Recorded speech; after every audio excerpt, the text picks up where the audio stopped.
La estética de Dark Academia siempre me ha llamado poderosamente la atención. No únicamente porque, aceptémoslo, se ve increíble en los tableros de Pinterest y de Tumblr, sino porque eso de romantizar la vida académica, de hablar lenguas muertas, leer poesía, ser parte de un grupo de amistades con quien discutir filosofía y arte y literatura, todo eso me llama. Y es un género que visualmente en películas disfruto mucho. Ejemplos más recientes son Saltburn, que salió el año pasado, pero por supuesto The Dead Poets Society es un clásico de Dark Academia. En literatura creo que no he tenido tantos acercamientos al género como tal, pero si ustedes están en el mundo de BookTube y de BookTok y de Bookstagram, etc., sabrán que The Secret History es por excelencia el libro más nombrado para recomendar dentro de este subgénero, que es Dark Academia. Y hoy les quiero hablar de qué me pareció este libro y por qué me decepcionó profundamente. Hola, les doy la bienvenida a Epílogo, mi nombre es Frida y la estructura de este video va a ser la siguiente. Voy a empezar por contarles la sinopsis del libro, luego les voy a platicar de por qué se llama The Secret History y luego tendremos la sección donde les voy a explicar punto por punto por qué me decepcionó este libro y finalmente les voy a hablar de aquellos puntos que rescato de esta novela para terminar como en una nota un poco más positiva. Entonces vamos a empezar con la sinopsis. The Secret History o La historia secreta de Donna Tartt habla sobre un chico que empieza a ir a la universidad y se encuentra con un grupo de personas que toman clases de griego y es un grupo muy élite. Él ya había estado estudiando griego anteriormente, entonces desea unirse a este grupo porque además los ve y a él le parecen como muy cool, muy inalcanzables. Y la novela trata sobre cómo uno de ellos muere. Esto no es un spoiler, literal viene en la primera página del libro y no es sobre quién se murió porque ya sabes quién se murió, sino porque, cómo y todas las consecuencias que la muerte de este personaje llevan. Y eso es la sinopsis del libro como tal. Ahora, ¿por qué se llama The Secret History? ¿Y por qué quiero contarles esto? En los 1600, en los años 1600, un cuate, un scholar, encontró en la biblioteca del Vaticano un texto que se creía perdido desde hace muchísimos años, más 1000 años, y este texto fue escrito alrededor de el 500 después de Cristo. Había sido escrito en secreto, en griego, y hablaba sobre el Imperio Bizantino. El autor Procopius, un historiador muy famoso de la época y escritor de la historia, quien documentó y escribió sobre la historia del emperador Justiniano, su corte y sus victorias y sus guerras. Mientras este historiador publicaba sobre las campañas y las victorias y ensalzaba a este emperador, en secreto escribía este manuscrito que después fue encontrado, documentando toda la corrupción, la inmoralidad y todo el escándalo de la corte del emperador. Y ese manuscrito es famoso porque es revelación tras revelación de escándalo tras escándalo. Y este libro se le conoció como Arcana Historia, en latín, que significa historia secreta.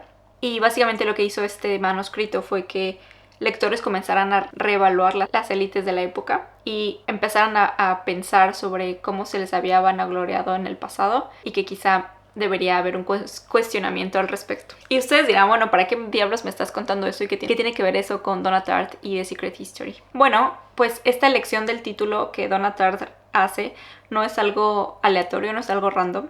Tiene una razón de ser porque nos va a preparar para todo lo que ocurre en este libro.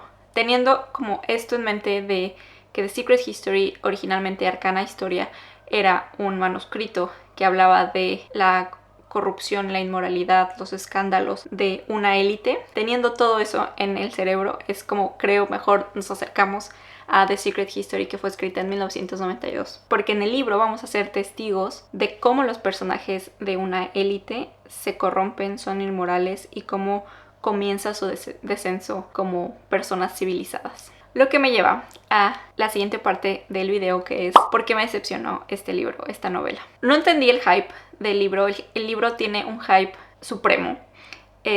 Me parece un libro muy, muy sobrevalorado. Y por esa razón estoy haciendo este video. Porque pienso que hay pocas reseñas y opiniones de este libro en español que hablen de lo promedio que en realidad es esta novela. Que no exalten esta novela y no digan que es una maravilla que se escribió de la literatura de finales del siglo XX. Pienso que una parte de mi decepción se debe a las altas expectativas que yo tenía sobre este libro, pero es que cómo no tener unas expectativas del tamaño del mundo cuando literal hay demasiado hype al respecto. Entonces creo que yo tenía una idea de este libro que al final no se concretó, no terminó siendo lo que yo pensé que iba a ser y no terminó siendo el libro de 5 estrellas tan claro que yo pensé que iba a ser. Ahora, no estoy diciendo para nada que este es un mal libro, que es una porquería, nada de eso. Simplemente es un libro X, es un libro promedio y yo le puse 3 estrellas. Es un libro me. Ahora, los argumentos de por qué pienso que es un libro promedio. Por cierto que en este video no va a haber spoilers como grandes, va a haber spoilers medios, diría yo. No afectan tu lectura del libro, entonces si no has leído el libro y por alguna razón sigues en este video, te invito a quedarte porque en realidad no voy a decir explícitamente los puntos de la trama. Sí voy a hacer referencias que obviamente si has leído el libro vas a entender mucho mejor y vas a poder seguir el hilo de la idea que traigo, pero en realidad no voy a dar muchos spoilers. Entonces, vamos con la lista de argumentos. El primero, y el cual se me hace uno súper importante, es la pobre elección del punto de vista que nos da la autora. Como el libro está en primera persona, siendo narrado por Richard, y nosotros como lectores estamos irremediablemente atados al punto de vista de Richard, nos perdemos las escenas más cruciales, las escenas más importantes del texto de la trama, como la del bacanal. La del bacanal era una oportunidad increíble para demostrar, para poner en la página explícitamente los temas de Dark Academia, porque era justamente como traer de la teoría y de lo antiguo a la práctica y a lo actual. Y fue una oportunidad perdida gravísima porque no vemos el bacanal. El bacanal envolvía mucho atractivo y al final nos cuenta Henry a través de un diálogo que tiene con Richard y de repente a lo largo de la novela vemos un par de menciones más de detalles del bacanal. Por ejemplo, Camila menciona: recuerdo una jauría de perros, recuerdo serpientes enroscándose en mis brazos, recuerdo árboles en llamas, y nos perdemos de esa escena por completo, lo cual se me hace una elección muy pobre de parte de la autora, porque literalmente nos está privando del quid más importante, al menos de la primera mitad del libro. Luego, otro ejemplo de por qué Richard fue una muy mala elección de punto de vista a través del cual tenía que ser narrada esta historia es que nos perdemos de otros sucesos importantes. Por ejemplo, la escena con los papás de Bonnie, cuando los invitan a los demás después de la muerte de Bonnie. No invitan a Richard porque no ubican a Richard al principio.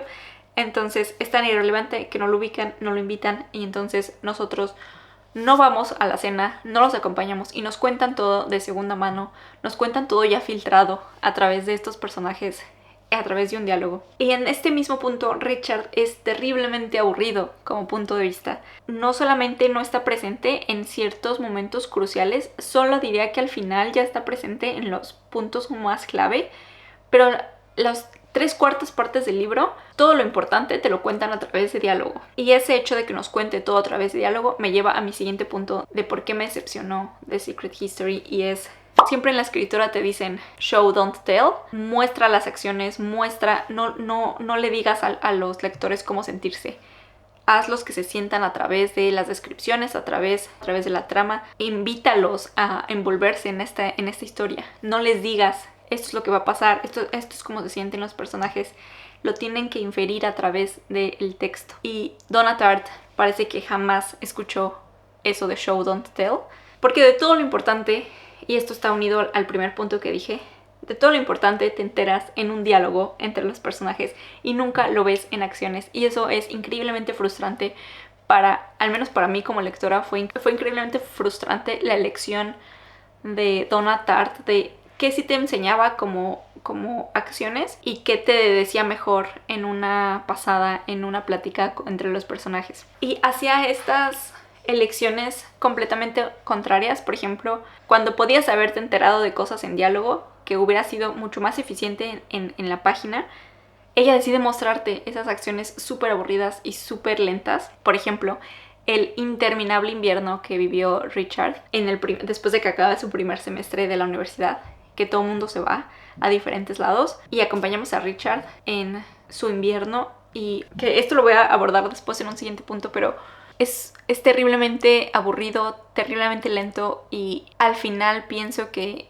tiene mucho de insignificante porque se extiende en páginas y páginas y páginas de ese invierno cuando no tiene ningún sentido que haya sido manejado de esa forma. Pudo haber sido definitivamente acortado y no aburrirnos hasta la muerte con su invierno horrible. Y algo de lo que pecaban mucho, sobre todo en esta primera mitad del libro, es esto de... Le dicen a Richard, es que no te imaginas lo que tuvimos que hacer, no te imaginas lo que hemos tenido, por lo que hemos tenido que pasar. Y entonces eso da pie a que te cuenten la acción más importante. Y es como, pues no me lo imagino, porque no me enseñan. Donna Tartt no te enseña, te lo dice. Y le quita todo el foco a la acción y solo te cuenta qué fue lo que pasó. Y bueno, eso ya lo mencioné, pero está unido a mi siguiente punto, que es increíblemente lento el libro. Es un libro que se arrastra y se arrastra por páginas y páginas y tiene un montón de cosas innecesarias, de temas que pone en la página y luego no vuelve a tocar en la historia y no tiene, uno termina preguntándose, bueno, ¿para qué pusiste eso? Honestamente, yo creo que quizá le habría dado media estrella o una estrella más si no hubiera sido un libro de casi 800 páginas que no se justifica su tamaño, no se justifica lo largo que es, porque el quiz de la historia, los motivos, la exposición, la narrativa se podía contar en 300, 400 páginas fácil. Si eres muy quisquilloso, 400 páginas, pero yo creo que todo realmente cabía en 300 páginas y hubiera sido un libro muchísimo mejor, porque 700 páginas de ese relleno se me hace un abuso hacia el lector y pienso que es como un equivalente a esas personas que no se callan nunca que son fans de su voz, y siento que Donna Tartt es fan de su escritura y es incapaz de ser directa, es incapaz de cortar pedazos y decide como mantener todo ahí. Y no me lo tomen a mal, a mí me encantan los libros largos siempre y cuando tengan una razón de ser. De lo contrario, es un discurso que no sirve realmente para la trama, tampoco sirve para desarrollar a los personajes en el caso de The Secret History. Y pienso que solo son estos ejercicios de escritura que Donna Tartt hizo para entender mejor a sus personajes, para darles más contexto, para darles una historia detrás. Y dijo, pues me gustó cómo quedó, lo voy a decidir mantener ahí. Y realmente hay detalles en el libro que no sirven para nada. Es más, a las 400 páginas apenas matan a Bonnie. Cuando te enteras de que Bonnie está muerto en la primera página. Entonces, de la página 1 a la página 400, en realidad solo te estás enterando de una cosa que ya sabías. Y cuando yo llegué a la página donde matan a Bonnie, pensé, ok, ya lo mataron, pero yo veo que todavía quedan 300 páginas a este libro. Mi pregunta es, ¿qué falta? ¿De qué diablos van estas 300 páginas que faltan? ¿Qué más hay que contar? Y bueno, creo que sí hay algo que contar y voy a hablar de esto en la parte como positiva del libro, pero verdaderamente pienso que si esas páginas extras o si esos 700 páginas hubieran incluido las descripciones del bacanal, si nos hubieran hecho parte y si nos hubieran sumergido al bacanal, al antes, durante y el después de eso, y de todos esos momentos donde a ti como lector te hubiera gustado estar viendo en primera fila como espectador cómo se desenvolvían estas consecuencias de las acciones de este grupo de personajes, entonces sí hubiera valido la pena. Entonces las casi 800 páginas que son, adelante, sí, ponlas, con tal de que no me contaras y no se diluyera la historia o que no tuviera este filtro, porque es a través de otra persona de la cual te enteras de estos sucesos súper importantes para la historia. Entonces otra cosa hubiera sido definitivamente, pero no fue así. Esas páginas adicionales están llenas de detalles que no aportan nada a la historia, no contribuyen a que los personajes se sientan como mejor construidos, entonces realmente están ahí de extra. Ahora vamos a hablar de los personajes. Los personajes, creo que me atrevería a decir que hay dos. De los 6 personajes principales, diría que hay 2 que están más o menos tridimensionales. El resto no lo están. Son muñecos de papel realmente. Y el tema es que son terriblemente planos. Y mi pregunta de nuevo es, ¿cómo es que casi en 800 páginas la autora no es capaz sino de crear meros bocetos de los personajes? Vamos a empezar a analizar cada uno de estos personajes. El primero obviamente es Richard Papen. Nuestro narrador es este chico que quería ser como ellos e incluso dice como era embriagador pensar que aquellas cualidades eran adquiridas y que tal vez ese era el camino para aprenderlas, es decir, ser parte de este grupo, ser parte del grupo que estudia griego. Y entiendo perfecto por qué Donna Tartt escoge a Richard para que sea nuestro intermediario entre este mundo de personas privilegiadas, ricas y de élite, cuando Richard en realidad es clase mediero y muchas veces se menciona que está ahí gracias a una beca, que tiene que trabajar porque sus papás no le dan dinero, como el contrario de estos niños. Entonces entiendo por qué Richard es de este punto de vista, para que sea esta entrada a este mundo, y además porque es el que llega al grupo, es como el externo, el que no viene de, como ya dije, del mismo contexto socioeconómico, pero no es una buena entrada al final porque es terriblemente aburrido como personaje.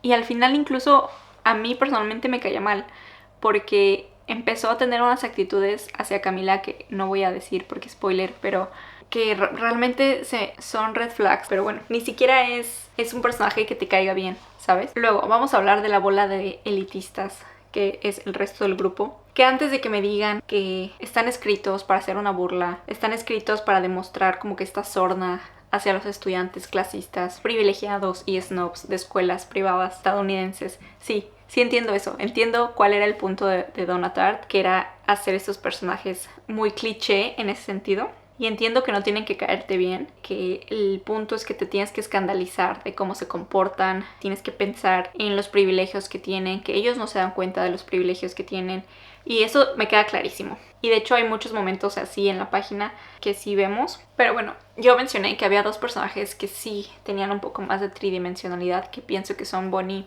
y Henry. Bonnie es este personaje que lleva más tiempo estudiando griego. Sabemos desde el principio que es el que se muere, el de este grupo. Y varias veces mencionan que Bonnie es medio menso, que es medio inconsistente, porque me pongo a pensar como si es medio menso, cómo es que logró entrar a la clase esta súper específica y élite de Julián. Y algo que no me gusta tanto es que pienso que Donna Tartt hace tan molesto y tan odioso a Bonnie como para justificar que lo maten, para justificar que no te pegue a ti tanto que él haya sido que se haya muerto, como para que digas, no, pues que te alinees un poco a este grupo de niños y digas como, sí tiene sentido que lo maten porque es súper molesto, es súper odioso. Por ejemplo, Henry dice que Bonnie tiene una absoluta incapacidad para pensar en algo antes de hacerlo, y muchas veces vemos cómo Bonnie se comporta y dice cosas súper prejuiciosas, súper de red flag. Sale ahí con un par de menciones homofóbicas, también clasistas, se burla de la ropa de Richard, por ejemplo, y es una persona odiosa en general. Por eso justifica que lo maten. Los siguientes personajes pues son Charles y Camila, que son gemelos, son huérfanos y vienen del sur. Creo que no especifican de qué parte del sur de Estados Unidos vienen. Y son personajes que realmente no se exploran tanto en las primeras, diría 3/4 partes del libro. Al final vemos un poco más de Charles y vemos un poco más de Camila, pero ya es el último 25% del libro. Charles dice cosas como que es horrible enseñarle a tus hijos que el dinero es lo único que importa en la vida, pero que trabajar para conseguirlo es una desgracia. Y eso lo dice Charles de Bonnie como si él mismo fuera mejor. Luego tenemos a Francis Abernathy, que es un niño privilegiado, creo que es de los más ricos, pelirrojo, viene de Boston, y Francis en un momento dice algo súper horrible, como, no sé, ¿no piensas a veces, aunque parezca horrible, en lo divertido que es todo esto? Es como, what the fuck, niño. Es el típico niño privilegiado que sabe que las consecuencias de sus actos nunca lo van a alcanzar, porque siempre va a haber dinero que lo rescate y siempre va a haber algo que él pueda hacer para salir de todos los problemas. Y es súper payaso cuando se quedan en casa de Bonnie, cuando los papás los invitan a quedarse una noche después de la muerte de Bonnie. A Francis y a Richard los mandan al sótano a dormir, y Francis luego se queja diciendo como que esto es una menuda porquería, y es como este niño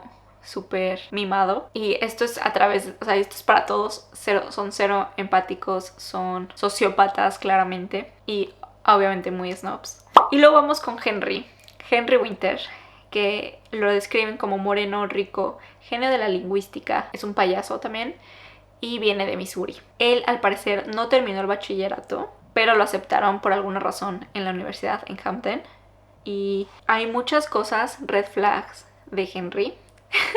Más allá de, obvio, de planear la muerte de Bonnie y todo eso, Henry mata a 2 perros para probar un veneno.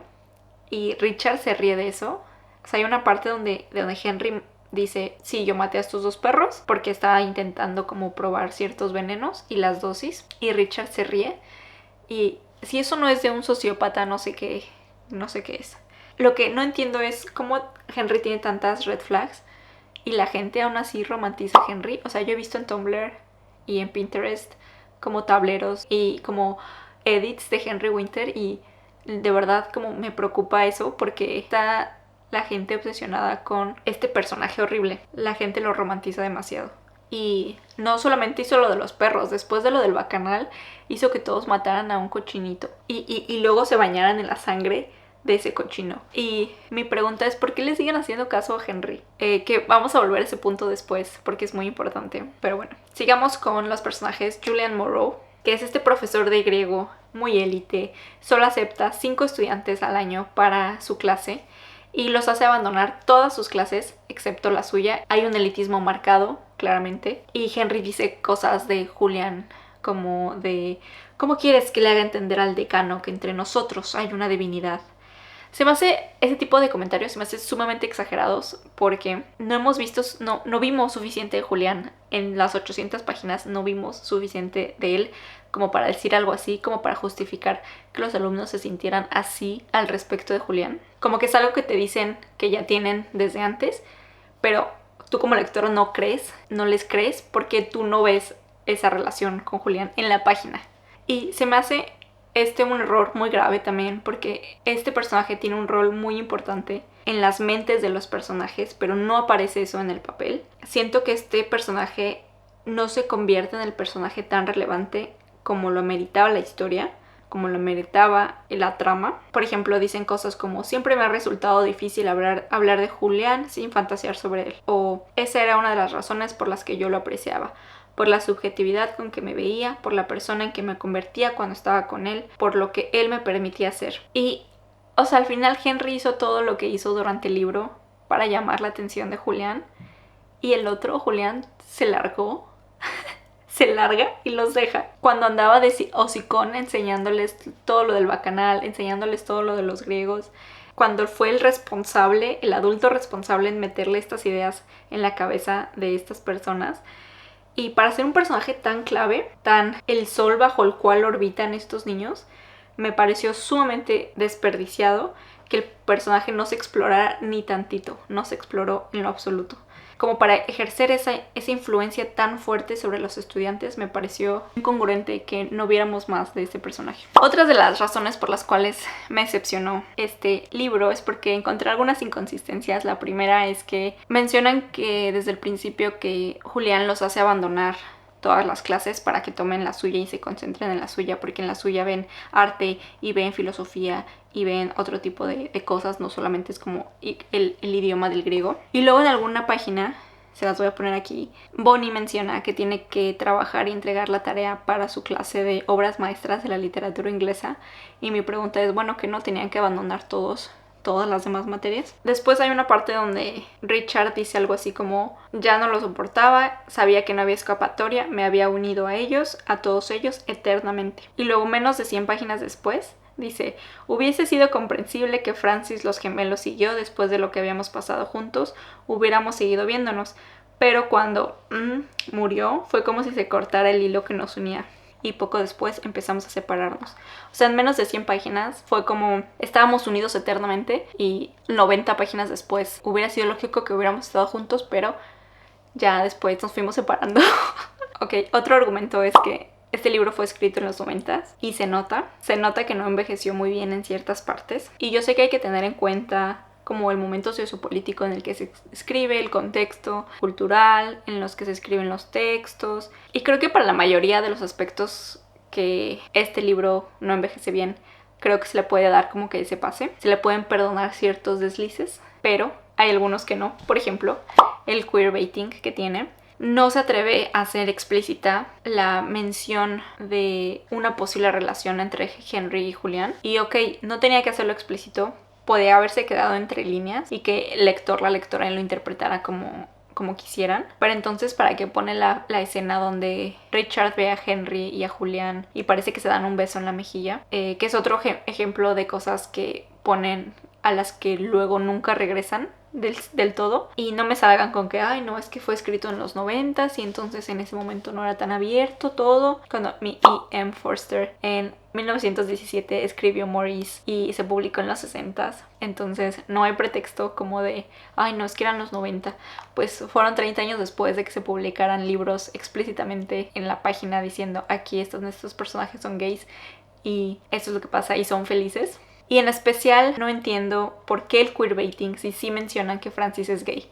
Y sobre todo por el tema que estaba súper estudiado, que los griegos tenían la homosexualidad muy normalizada. Y este libro, todos están estudiando griego, está repleto de frases en griego, de menciones a temas de la mitología griega. Mencionan a Patroclo y a Aquiles, que por cierto dicen amistad, dice amistad y no dice que eran pareja. Y creo que fue una oportunidad súper desperdiciada de aceptar más lo queer que eran los personajes y lo queer que daba que el tema podía proveer también. Incluso Julián menciona, te diré lo que son los clásicos, guerra y homosexualidad. Una afirmación sentenciosa y vulgar sin duda, pero que como tantas vulgaridades no deja de contener una brizna de verdad. Y aún así no fue explícito el tema de la homosexualidad en la página. De hecho dicen como, dudo que a nadie que haya dedicado tanta energía al estudio de los clásicos pueda preocuparle demasiado la homosexualidad. Y es como exacto. Y sin embargo, dice Richard, que es nuestro protagonista, dice, sin embargo es un tema con el que no me siento nada cómodo si me afecta directamente.